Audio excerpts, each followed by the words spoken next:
What's up? Happy Wednesday to you. I am Deborah Watts, and my job is to help Mavericks such as yourself to be able to build their own unique style of leadership and hopefully to build resilient teams and families. So I'm so excited to be here with you. If you're here, could you say hello? If you're watching the replay, could you type hashtag replay in the comments? Let me know that you're here. I have an awesome and excellent question today. It came from a team leader. He asked me, how do I help people whose focus is different than mine to get inspired by the vision and the mission? So he actually shared with me what he did, and I want to find out from you what your thoughts are on this. So he shared that he felt like he was the only person who truly felt inspired by the team's goals. And everyone else was pretty much just doing it for the paycheck. Let me know in the comments, has that ever happened to you? Have you ever felt that way? Whether it's with your family or your friends or your job or your team or your business or anything like that, where people are kind of like going through the motions and you're the only one that's like really on fire. Like, I know that's happened to me on more than one occasion because I'm always on fire, right? And often I'm with groups and I'm like, yeah, this is not the level of energy that I was hoping for, right? So it's a pretty common challenge.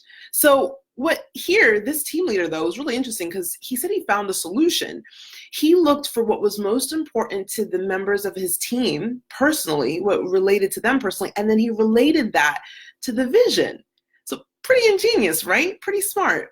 I love this. It was very forward thinking, but I'd still call this a little bit of a top-down approach. He did confess that it was quite challenging and that, it took him a lot of effort to get this. And what I was wondering was, how could we make this a little bit more of a co-creative experience where his team shared more of the responsibility for the solution, for the inspiration?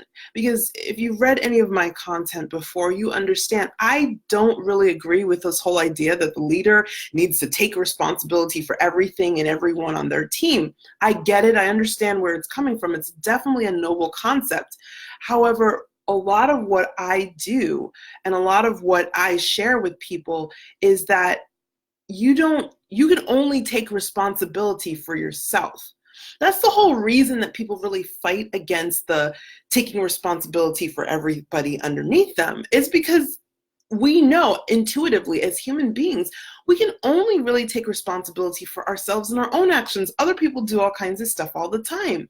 Now, I understand that that's a little bit of like, you could get into semantics there, but my point is that what I really encourage every single leader to do, especially Mavericks, is to just take responsibility for what you actually have control over, which is not someone else's thoughts, opinions, or actions. Okay? But then how do you then have a cohesive team and everyone's not just off doing their own thing? You seek understanding. This is so important. Do you notice a theme? Because I think I talk about this every week in some form. You have to seek to understand what's going on with other people so that they will willingly, it's the law of reciprocity. It is a universal law. It is not something that, we've made up here. It's not a gimmick. It's real, and it can be used to manipulate. You know this when people go and hand you a flower or hand you something, and then later on they're going to come back around for donations, right? That's the law of reciprocity being abused. But truthfully, the law of reciprocity says that when someone does something good for you, you want to return the favor. It's just like it feels gross to not return the favor, right? So, which is why it's really gross the way people sometimes do sales, because they're using the law of reciprocity in a way that does not feel good. But when you do it from a true and genuine core, which is everybody here, because I only talk to and attract people who are genuinely here to give and to share and to contribute, okay? They're not there for just like selfish only purposes. Although there's nothing wrong with having some selfish goals, that's not their primary agenda, right? So when we actually come from a place where we seek to understand the other person's first, then the law of reciprocity demands that even if the most hardcore person eventually will start to say, you know what, this person has put a lot of effort into trying to understand me, let me put more effort into trying to understand this other person. It works with everybody, even though the most textbook of narcissists, doesn't matter, this will work. So when you seek to understand what's going on for your people, what is it? There's a specific tool that I use, and we all know it. We all have used them, but probably never used them enough. And that is a team conference. So it's just getting together with your team and asking what's going on for everybody. If you haven't gotten the 4-step checklist, which you should have in there, I mentioned a few questions that you can ask, like, what's the hardest thing about being you? Or if you could write your own role for this position, what would it look like? How would it be different? Right? So things like that start to get people asking or thinking about things differently. And it shows that you genuinely are interested in their well-being.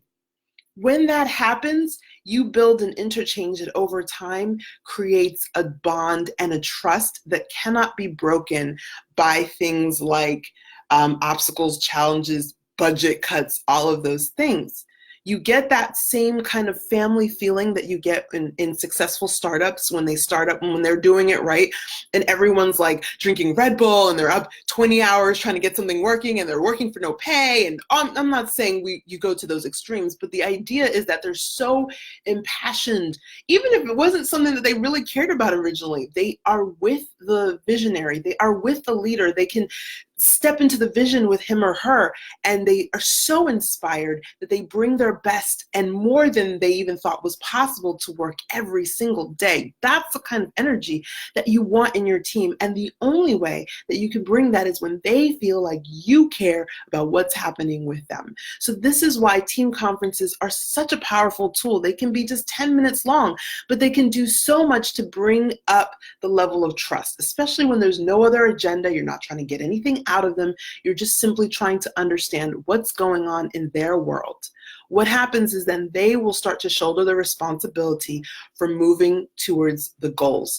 And that can also help you, when you understand what's going on for them, to make life easier for them so that they can show up at a higher level. Okay, so it works for everyone. It's a win-win-win.